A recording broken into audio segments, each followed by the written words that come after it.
Би сакал на почеток на нашата тема денес да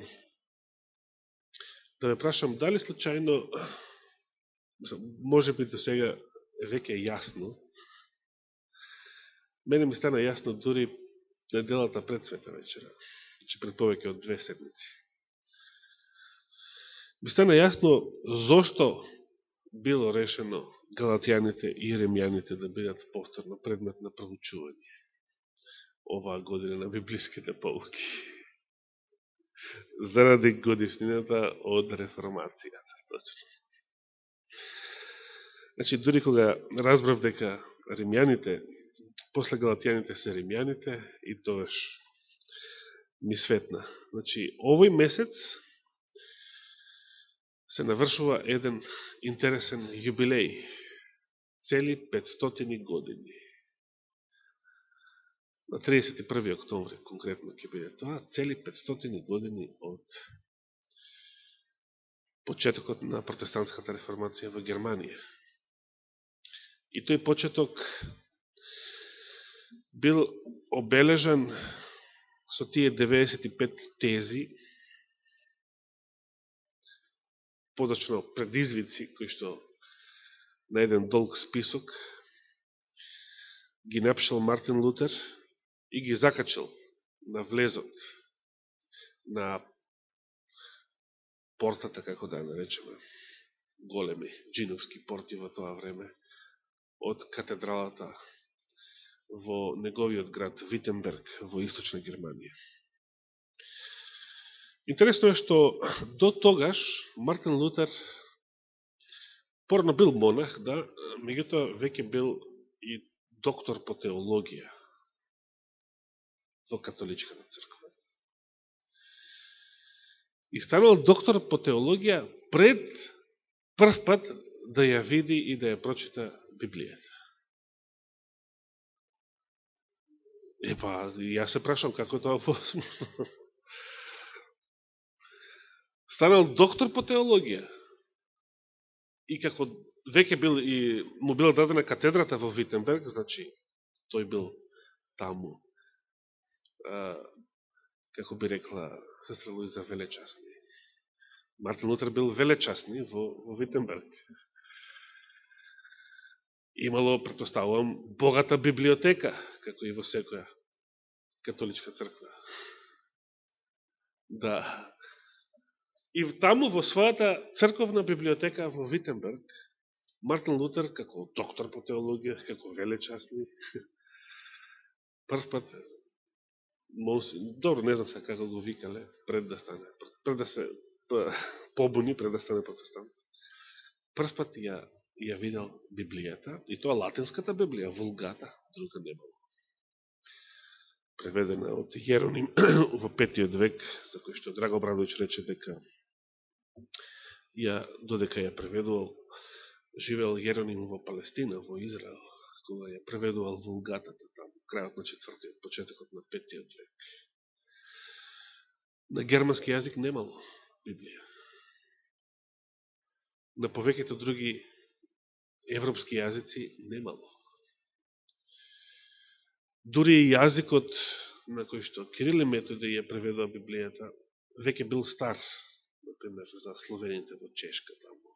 Не бил говорниот јазик, па Јан Хус сакал да направи Библија на говорниот јазик, на разберливиот јазик, на народот, за народот да разбира што се зборува. Бидејќи кога се зборува латински, ќе разбереме ние двајца тројца. Што кога се зборува старословенски, се зборува, се чита Библијата на грчки или на некој на еврејски, да не спомнувам па еврејски. Колку мене ќе разберат? Мартин Лутер бил поттикнат, се малку историја ќе зборувам, меѓутоа ќе почнем со римјаните, сакам да почнем со некои конкретни текстови од ова послание. Особено затоа што денес немавме никаков текст од ова послание во библиската полука. Мартин Лутер бил поттикнат откако почнал да ја чита, дури и таа своја католичка Библија, Вулгатата, бил потикнат токму од посланието до римјаните,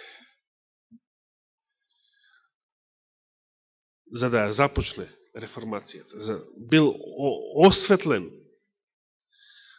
токму не само од римјаните, се разбира, и од многу други текстови, но централно место, толку централно, што ова послание го нарекол катедра на верата. И од тогаш тој израз се користи во теологијата. Дури католиците го користат ден денес.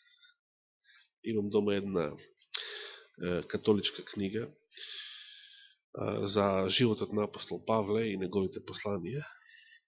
Автор е некој католик од 80-тите години, доктор Целестин Томич, се вика, од Хрватска. И таа книга била некогаш во библиотеката во Марушевец, па јас имам затоа што Игор Димовски, кога ја остави својата литература од таму, значи од таму останаа тие книги. И таму исто така се споменува. Се споменува, кога се зборуваше за посланието до римјаните, се спомена дека тоа е катедрата на верата. Се споменува Мартин Лутер, денешните католици го споменуваат Мартин Лутер како значајна личност. Не го нарекуваат отпадник или еретик, или него го почитуваат до некаде, што е малку повеќе во духот на денешниот екуменизам. Нешто што не го споменавме за време на лекцијата, не има време за време на лекцијата се споменува се. Но мислам дека во пулката го пишуваше, ако не се лажам. Апостол Павле, знаете ли од каде го напишал посланието до римјаните? Од каде го напишал посланието? Од каде го испратил? Каде го пишувал посланието до римјаните? Како? Во Коринт, точно. И таму, ако читате таму 16 глава, каде што упатува еден куп поздрави и споменува еден куп имиња на верници од Римската црква, меѓу другото таму споменува и една сестра од Коринтското пристаниште, Кенхреја. Таа била сестрата по име Феба, преку која го праќа посланието. Значи, од Коринт се симнува долу на море, на Јонското пристаниште, тоа било Кенхреја, и таа Феба, наречена таму Ѓаконка или Ѓаконица, била се качила на некој брод за да отиде до Рим, носејќи го со себе посланието до римјаните, замислите.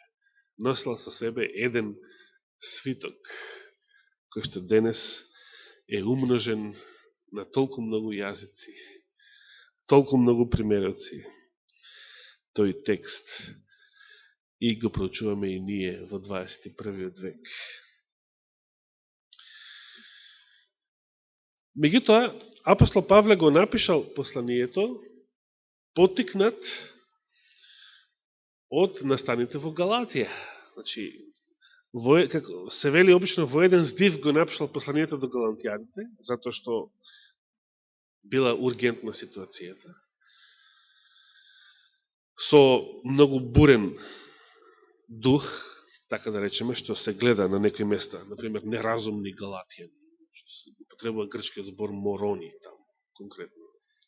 Значи, многу силен збор, не некој благ укор, како што се преведува на англиски со fools, значи будали, глупаци. Многу тежок збор. Да. Но кога и на разни други места во тоа послание видовме дека Павле има бурен дух, бурен настап. Но кога го испратил посланието до галатјаните, потоа, размислувајќи за Рим, размислувајќи за Запад, своите планови натаму, зашто проучував минатата сабота, тој сега седнал на мира да ја обработува истата тема. Значи, истата тема што е предмет во галатјаните, сега ја обработува во римјаните, но на многу посмирен начин. и ја развива малку подлабоко. И затоа јас исто така сум под впечаток дека во римјаните оваа наука е многу потемелно изнесена. Па и римјаните е многу поголемо послание, факт е. И има некои многу битни моменти, например, најубавата глава што ми се допаѓа во целиот Нов Завет, за мене лично е Римјаните 11 глава. Значи, има некои многу силни мисли во Римјаните. Јас се сеќавам како на почеток, како почетник во верата, 91 година, она што најмногу ме допре од Павловите, значи јас почнав да верувам, како што ви сведочев, читајќи Матеј 24 глава, но она што најмногу ме допре, лично ме трогна од Павловите поуки, Павловите посланија беше Римјаните. Конкретно 7 и 8 глава, борбата со страстите и така натаму, нешто што се соочуваше секој млад човек. И јас би сакал, кога се римјаните во прашање, мислам на посланието, да прочитам само еден стих во втората глава. Брат Борче изрази во приватен разговор едно прашање. Ако се сеќавате во Галатјаните, имаше на некој начин простор да ја проучиме, сите 6 глави беа проучени во тие 13 саботи.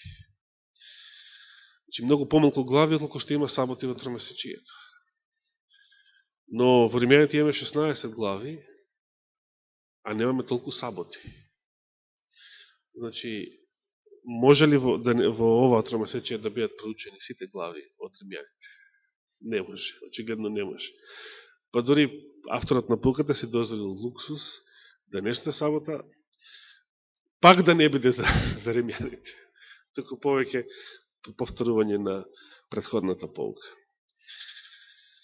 Јас би сакал да го започнам ова послание од почеток, со една многу, за мене, силна мисла, но обично ја поминуваме како нешто небитно, како нешто формално и многу не размислуваме за неја.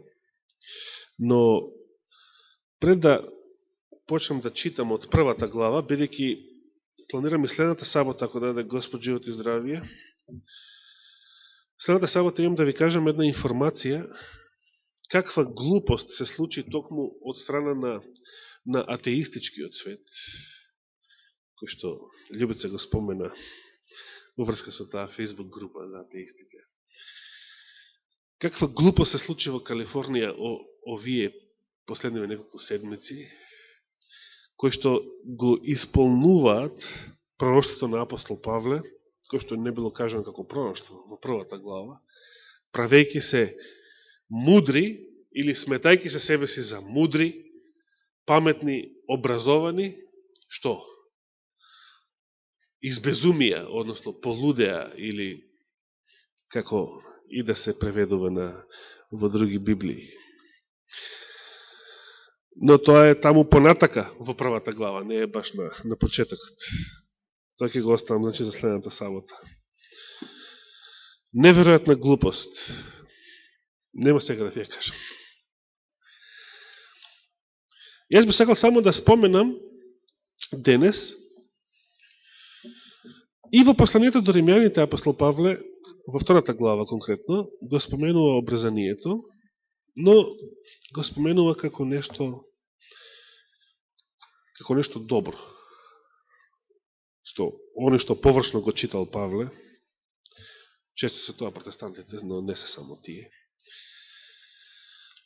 би добил впечаток дека Павле зборува против обрезанието, меѓутоа имијатата лекција убаво посочи дека Павле не е против обрезанието, туку оно што го кажавте и денес, против наметнувањето на истото на незнабожците, кои што станале христијани, значи наметнувањето на обрезанието на сите христијани.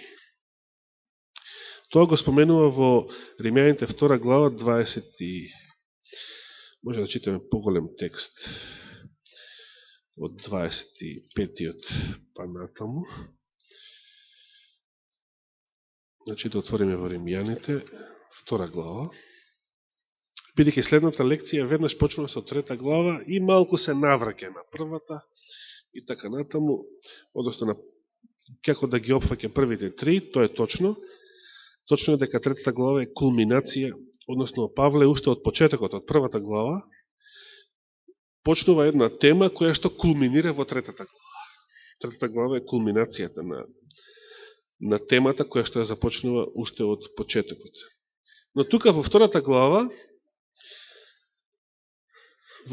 тука во ревидираниот превод носи одсекот носи наслов Јудејците и законот од 17 стих па натаму. Еве го 25-тиот, каде што го споменува обрезанието. Што вели тука? Обрезанието е навистина полезно, вели, корисно, вели. Чи не е штетно. Ама кога е полезно? Кога има смисол, кога има фајде? Обрезанието е навистина полезно, но ако го извршуваш законот. Зошто? Ако не го извршуваш законот, ако го престапуваш законот, што? Ако пак правиш престапи, вели, против законот овој превод, или ако го престапуваш законот, тогаш твоето обрезание е што? Твоето обрезание стана необрезание. Се сеќаваме во Галатјаните, што рече Павле? 3 глава беше таму. Исто така, за мене најинтересно, најпресудна, најклучна за темата. Оправдание со вера. Навистина, вели таму, ако беше даден закон, кој што оживотворува, какви изрази потребува, ако беше даден закон што може да оживотвори, што може да оживува, тогаш праведноста навистина ќе произлегуваше од законот. Но тука во Римјаните ќе напише дека сега без законот се јави правдата Божија, мислејќи на Христовиот живот, но посведочена од законот и пророците. Ако беше даден закон што може да оживотворува, тој глагол оживотворува, во Библијата се користи само кога е во прашање која личност оживотворува. Светиот Дух. Светиот Дух е тој што оживотворува. Се споменува и во символот на верата од 4. век. Духот оживотворува. Буквата или телото убива, таму во 2 Коринтијаните, а Духот оживотворува, исто така. Тогаш навистина праведноста ќе произлегуваше од законот. Еве, например, прашање. Дали само по обрезанието или по било каква формалност надворешна, па макар нека биде и крштевање, мнозина ги крштаваат уште како бебиња. Биле не биле крстени како бебиња, биле не биле обрезани некои луѓето воопшто, мажите конкретно. Дали од тоа, од таа формалност, од таа надворешност, луѓето сами по себе стануваат праведни? Пример, мене ме крстиле во православна црква, во Свети Георги во Чаир, кога имав 1 година и не се сеќавам. Се разбира, како што апостол Павле не се сеќава на 8-миот ден од својот живот, кога бил обрезан. Иако кога би се фалал и он по телото, и он би се фалал како другите евреи со своето обрезание. Но мнозина муслиманите, например, се обрезуваат. И коптите во Египет, христијанските копти, по традиција се обрезуваат. Дали затоа што може би... Да, меѓутоа се обрезуваат, предпоставувам затоа што влечат крвно потекло од Авраам. Според цитатот од 17 глава, Битие 17 глава. Предпоставувам, но не ме држите за збор, тука не сум ги проучувал конкретно коптите. Не сум стручњак за тоа. Но дали сами по себе, заедно ги муслиманите, кај нас, кај муслиманите тоа е најраширено. Дали сами по себе луѓето се праведни? Не. Телесни страсти цутат кај муслиманите. Дори на најгруп начин. Со силување, со полигамија и така натаму. Значи, она што е најгнасното, така да се изразам.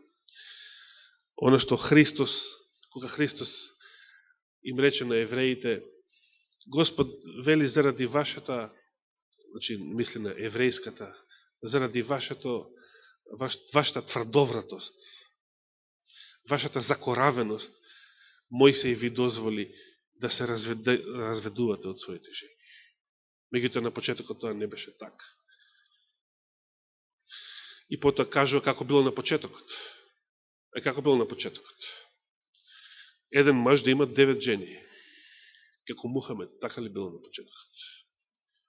Значи, некој 6 века после Христа, кога Христос донел нова светлина и го качил стандардот како што било на почетокот, значи највисоко што може, моралниот стандард. И сега некој 6 века после Христа не да го спушта, него да го бутка стандардот назад во времето на Давид, Соломон или Авраам со полигамија. Може тоа да го прифатиме за Божи пророк. Значи, тоа е смрдеја, споредена со мил мирис. Тоа е одвратност. Такви били и евреите. Шо дека биле обрезани? Во Јован 8 глава читаме: му донеле на Исуса жена фатена во прељуба и со провокативно прашање: учителе, шо да правиме со оваа фатена во прељуба?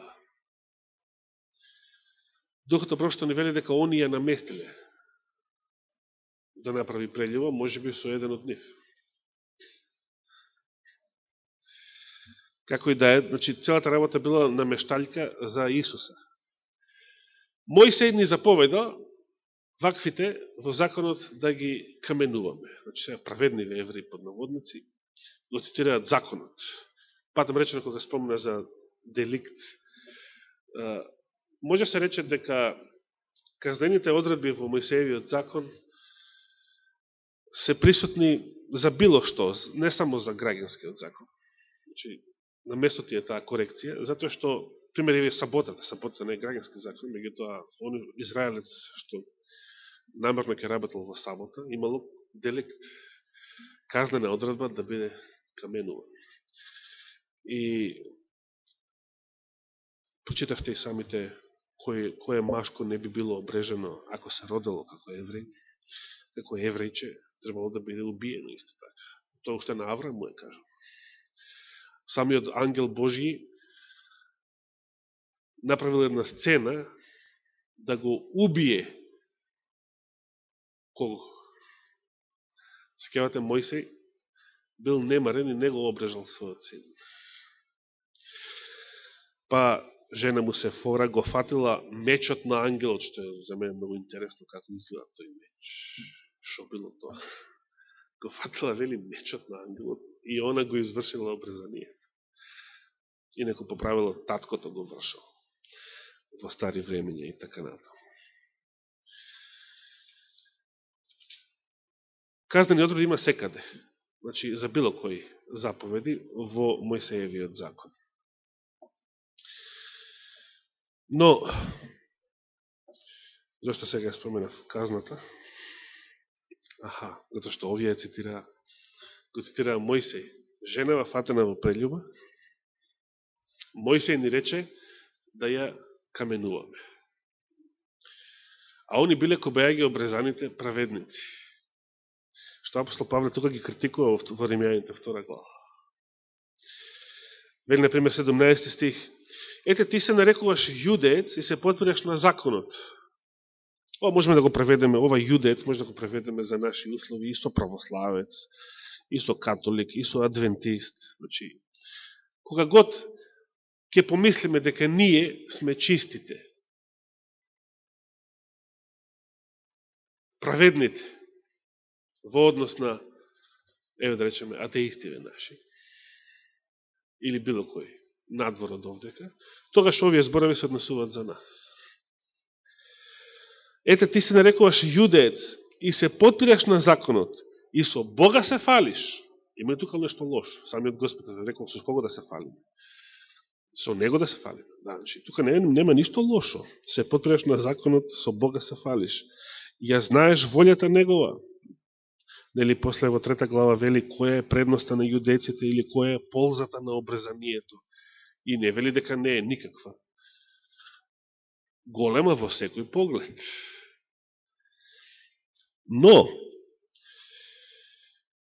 сето тоа се сведува на она што веќе го прочитавме во 25 стих.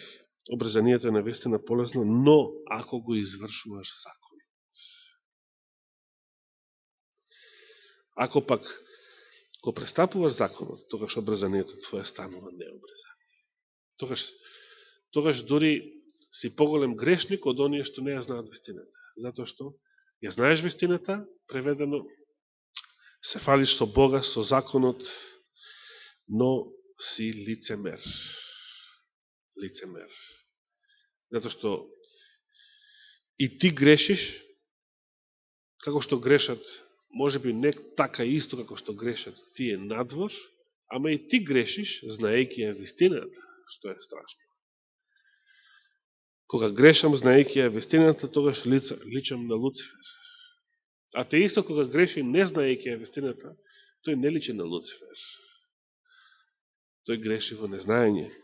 И тоа не е некоја сјајна позиција, да бидеш неверник или незнабожец во незнаење, бидејќи во Римјаните 2 глава исто вели предходно дека оние кои што немаат закон, што сгрешиле без закон, 12 стих, без закон и ќе загинат. Но оние што сгрешиле под закон, според законот ќе бидат и судени, а тоа е пострашно. Па сепак вели дека и незнабожците имаат некаков закон, што е запишен во нивната совест. 14 стих, еве и 13 да не го прескокнам. Бидејќи пред Бога не се праведни оние што го слушаат законот, туку ќе се сметаат за праведни само оние што го исполнуваат или оние што постапуваат според законот. И сега 14-тиот. Зашто секојаш кога незнабожците кои немаат закон природно ги извршуваат одредбите на законот, тогаш тие, иеко немаат закон, со закон, се закон на самите себе си. Тие докажуваат дека делото на законот е запишено во нивните срца, зашто сведочи и нивната совест, а и нивните внатрешни размислувања со кои меѓусебно се обвинуваат или одбрануваат. Да продолжам сега понатаму. Значи, за јудеецот кој што се фалил со Бога, со законот, ја знаел волјата Негова, 18 стих. Разбираш што е подобро, зашто се поучуваш од законот. Како и ние. Не само секоја сабота, туку и дома, читајки, проучувајки. 19 стих вели, и уверен си дека си водач на слепци. Со други зборови, уверен си дека си доктор по теологија, дека си големо чудо.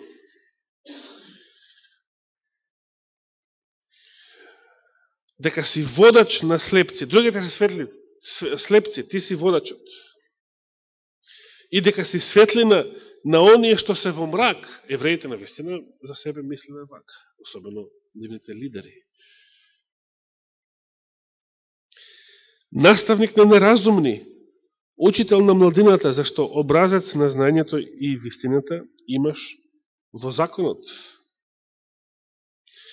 И зашто ги кажа овие работи? За да покаже дека сето ова не е доволно. Значи, како што ќе рече, голема е навистина ползата, предноста да се биде јудеец и ползата од обрезанието. И споменува зошто. Бидејќи пред се ним, на евреите, им беа доверени Божиите откровенија, пророштвата, светите списи, сето, Божите чуда, сето оно што е запишено во страниците на Стариот Завет. Голема е предноста да се познава законот, што би рекли денес, голема е предноста тука, освен Љубица и Ивана, кој тука, Раде ти може да се рече, кој од нас тука пораснал во верно семејство, уште како дете, воспитуван и поучуван во законот, така да се изразам. Голема е предноста, сето тоа е голема предност. Меѓутоа, што е поентата на Павловото размислување во овие први 3 глави од Римјаните? Што сето тоа не е доволно. И ти си грешник, како и другите. Без Христа тоа не е доволно. И тоа бил проблемот, тоа било оно што не можеле да го разберат мнозина и Христови современици и Павлови современици подоцна. Како тоа ние, кои што сме избран народ, кои што го имаме законот, кои што да не редиме понатаму, што се, како тоа ние да не изедначуваш нас со незнаборците. Демек, и едните и другите ќе се спасиме само преку Христа, само со верата во Христа. Значи, како да го фрлаш целиот јудаизам во ѓубре, како нешто безвредно.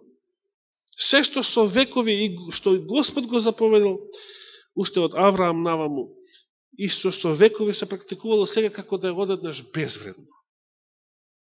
Па да, безвредно е.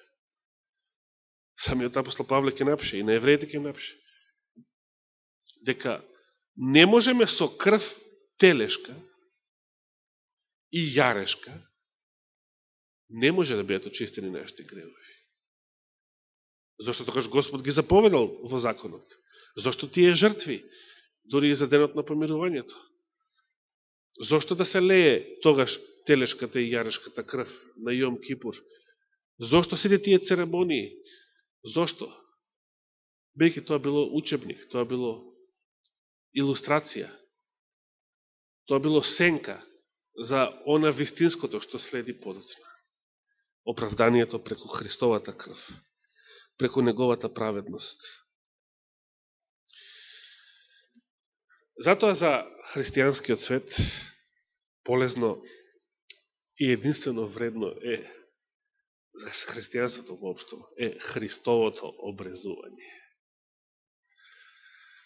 Христос е единствениот израелец, чиешто обрезание имало смисол, бидејќи е единствениот израелец кој што го одржал законот совршено.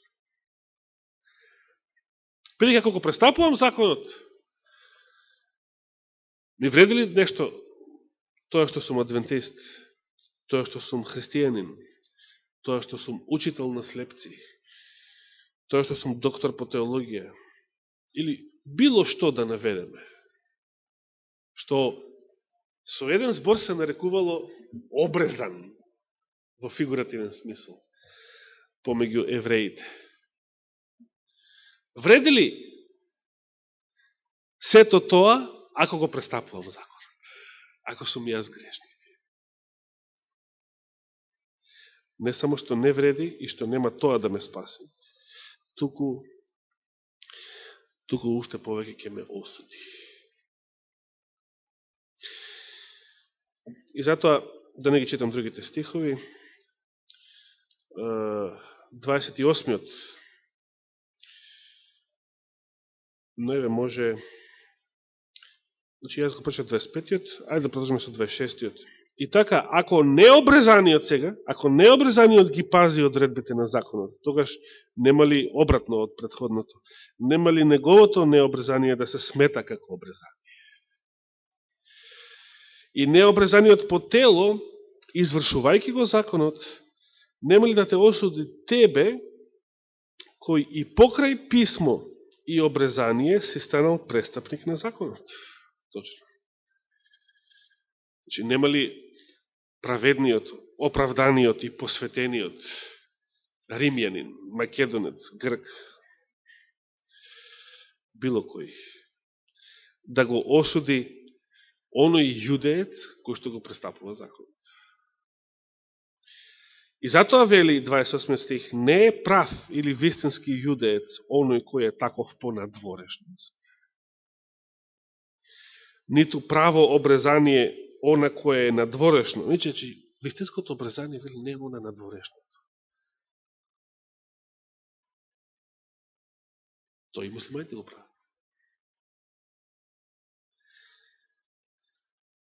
Ниту право обрезание она кој е надворешно врз телото, туку кој е вистински јудеец? Оној кој е внатрешно таков. И она обрезание што е во срцето, по дух, а не по буква. Неговата пофалба не потекнува од луѓето, туку од Бога. Меѓуто, овие, можете се замислите како вакви зборови, зашто вакви зборови би звучеле соблазнително во ушите на правоверните или православните евреи, или денес така се нарекуваат, ортодоксни евреи, че припадниците на рабинската религија. Иако Павле и тука не кажува ништо ново. Уште Еремија зборувал дека треба да ги обрежете вашите уши, вашите срца, да бидете послушни на Господ. Значи, се употребувал изразот обрезание во фигуративен смисол, уште во Стариот Завет. Не кажуваат Павле ништо ново, а сепак тоа звучало многу соблазнително. Звучало, значи, ти го рушиш законот, ти го фрлаш во вода сето ова што Господ со векови го заповедал, го имал кажано, го воспоставил и така натаму, како систем, како религија. Така бил доживен Мартин Лутер. Па ти ја рушиш црквата, ти го рушиш католицизмот, редот и така натаму, и така натаму. Се дрзнал дури на папата да му се спротивстави. Светиот Отец.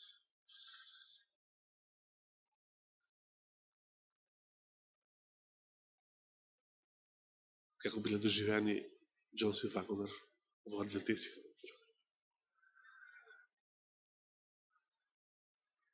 Дали биле доживени поинако? Не баш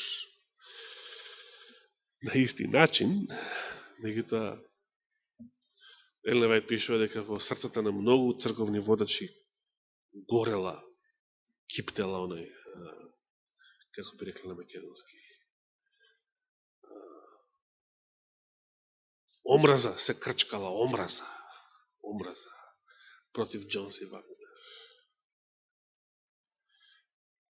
Мнозина, значи, отворено негувале омраза.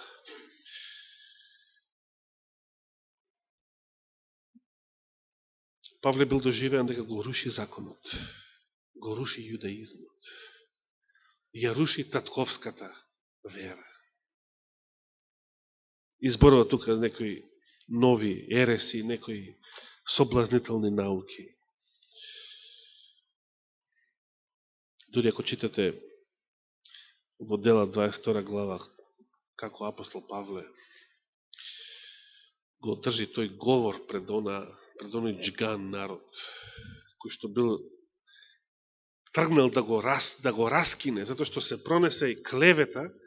Значи, згоре на тоа што се прочуло дека дошол Павле, познатиот рушител на законот во Ерусалим, се пронесе и клевета, бидејќи бил виден со Тит, како шетан из ерусалимските улици во друштво на Тит. Некој ја фрлил и таа клевета и тоа масло во огнот. Дури и Грков, вели, го внесол во храмот и го осквернил ова свето место. Иако тоа не беше точно, тоа беше чиста клевета. Павле не го внел Тита внатре во храмот.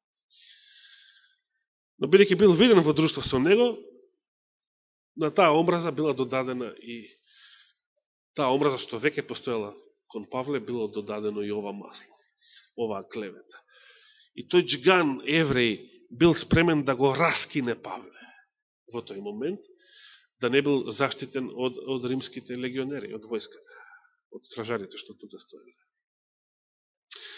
И потоа Павле бара од римскиот капетан да дозвола да му се обрати на Джиганов.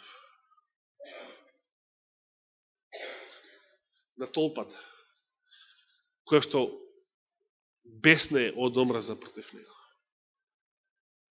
И замислете, кога почнува да зборува, уште кога ќе рече на почетокот мажи, браќа и така натаму, и тие внимателно го слушаат. Ако читате цела 22 глава од делата на апостолите, значи тие што полни биле со бес и омраза против него, што само римските војници, значи биле пречката да го растргнат на лице место, рушителов на законот, отпадникот од верата, еретикот, го слушаат Павле внимателно како зборува. Знаете до кога го слушаат внимателно и мирно? Пишува Елена Вајд во незината книга Дела на апостолите, до кога? До моментот кога Павле ќе рече, значи, тој им зборува како пред Дамаск го видел Исуса, таа светлина што е посилна од сонцето. И кажу сите тие искуства, сите тие чуда. И тие внимателно го слушаат. Значи, за овие јудејци не било толку, значи, проблем идејата дека Христос, Исус од Назарет бил вистинскиот Месија, тоа не било толку проблем, соблазнително. Многу јудејци поверуваа. Исто така пишува во Дела.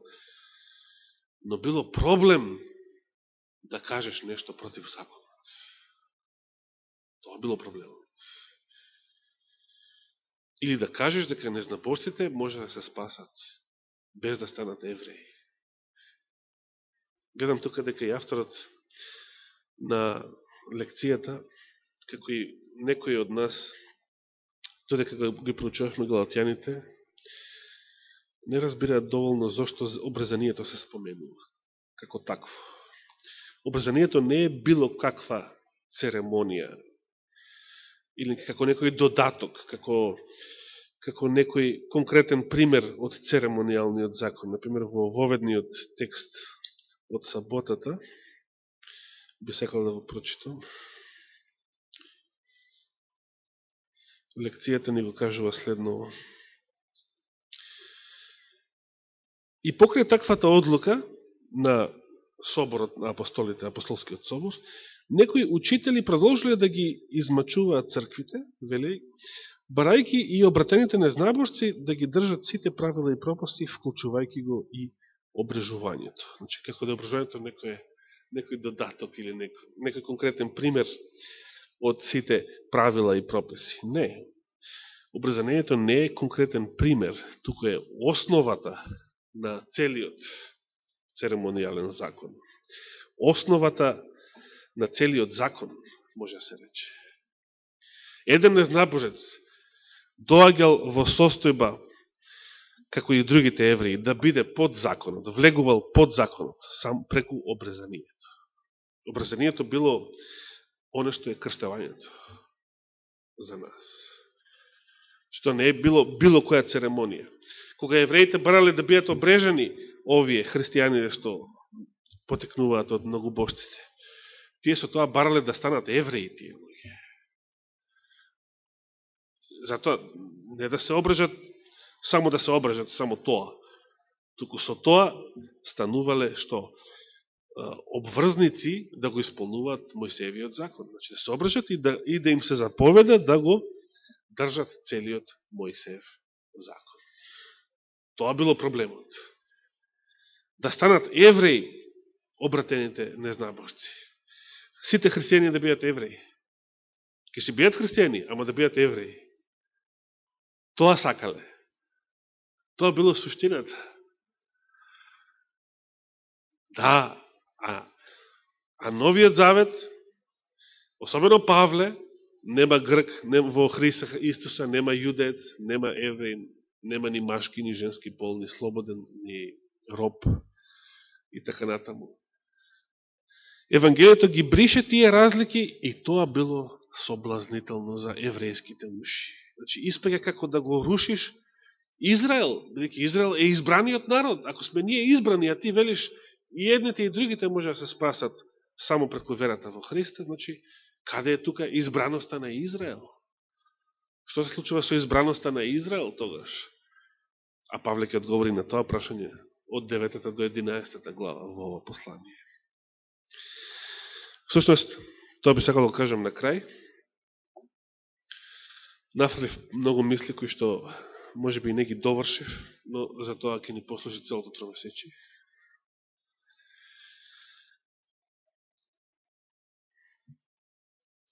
Постојат според една книга печатена во 19. век, што ја прочитав, не ја прочитав цела книга, меѓутоа прочитав некои делови од неја, се наоѓаше во библиотеката во Хартланд коледжот. Значи, стара книга печатена во 19. век од еден протестантски автор, со кој што за некои работи не се согласував, меѓутоа една негова мисла би сакал да ви наведам, која што ме воодушеви. Вели, апостол Павле го напишал посланието до римјаните за да одговори на 3 прашања. Првото прашање е, ако не сме под законот, или ако не сме повеќе под законот, тогаш како ќе бидеме оправдани? Со што се дефинира праведноста? Бидејќи луѓето мислеле, ако учиш дека не си под законот, како што Павле поучува, значи, како да нема разлика меѓу правда и неправда, како да нема разлика меѓу праведни и неправедни. Значи, тоа било првото прашање. Второто прашање, зашто апостол Павле сакал да го одговори, пишувајќи го посланието до римјаните, е, ако не сме под законот, тогаш како луѓето ќе станат свети, како може да се постигне светост без законот. Тоа било прашање што го поставувале евреите, веројатно. И третото, оно што мене најмногу ми се допаѓа лично, третото прашање е, ако сите се спасуваме и се оправдуваме со вера, тогаш што се случува со избраноста на Израел? Како може да постои избран народ, ако сите, значи, и јапонци, и турци, и индијанци, и најдалечните пагански народи, ако сите можат бесплатно да се оправдаат само преку вера во Христа. Тоа што случува со избраноста на Израел.